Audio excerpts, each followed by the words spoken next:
All right, I'm Justin Brake for APTN National News, and I'm here in unceded Secwepemc Territory at the Tiny House Warriors Village, just outside of Blue River, British Columbia. And I'm joined here tonight by Russ Diabo, candidate for Assembly of First Nations National Chief. And Russ has just shown up here to show his support for the Tiny House Warriors as there's an all-candidates debate for AFN in Winnipeg this evening. So Russ, why have you decided to come up here to BC this evening to see the Tiny House Warriors? Well, if you look at my platform is first about protecting Mother Earth, the lands, the waters, the environment, the climate, and what the Tiny House Warriors are doing. I'm also opposed to the Kinder Morgan pipeline, as well as the expansion of the tar sands. So I support what the Tiny House Warriors are doing, and bringing attention to the need to stop this project and make sure it's never built. And I support that. That's why I'm here. And there's also in your platform, and it's a battle that you've been fighting for years alongside people like Arthur Manuel, father of Kanahus Manuel, who's here involved with the Tiny House Warriors.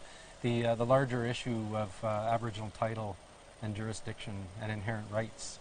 How does this movement, the Tiny House Warriors movement, relate to that broader issue for you? Well, it's directly connected because you know, the proposed pipeline expansion crosses many water bodies within the Secwepemc Territory. They've never ceded or surrendered their land. It is Aboriginal title territory, and you know, the people who hold that title are the community people themselves. You know, the families and the communities that make up the nation. And that's an issue that the Supreme Court has ruled on in the Chilcotin case, you know, that Aboriginal title exists. It's something that their policies haven't changed. You know, their comprehensive claims policy has been in place since 1973. Pierre Elliott Trudeau introduced that policy then to extinguish Aboriginal title. And despite the, you know, the Chilcotin decision and other Supreme Court of Canada rulings like Delgamuukw, they're still maintaining the extinguishment approach under this modern treaty process.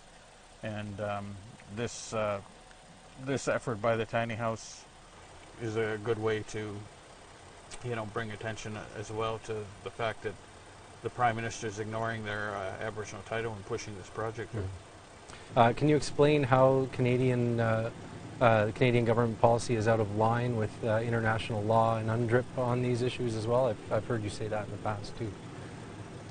Well, you know, the Prime Minister's promised to implement the UN Declaration on the Rights of Indigenous Peoples, but he's only talked about programs and services. You know, he's talked about $17 billion in new money for on reserves under the Indian Act, but he's totally ignored the UN Declaration articles on lands, territories, and resources. The land claims policies of the government from 1973, basically the Prime Minister's father's policies, which he's still implementing, are totally inconsistent with, for example, Article 26, which says that the lands, territories, and resources that have been traditionally held by Indigenous peoples should be returned. And Article 27, I believe it is, said that there should be a jointly developed process to adjudicate those land rights. And I think it's Article 28 says that if the lands are not restored or given back, then there should be restitution, you know, compensation. And none of that is occurring under the land claims policies that the federal government is still implementing today. So what role does the AFN have to play in situations like this where Indigenous people are carrying out land defense actions on the ground to protect their land and their water and their rights? Well, you know, it's largely in the past has depended on the principles and the stand of a national chief.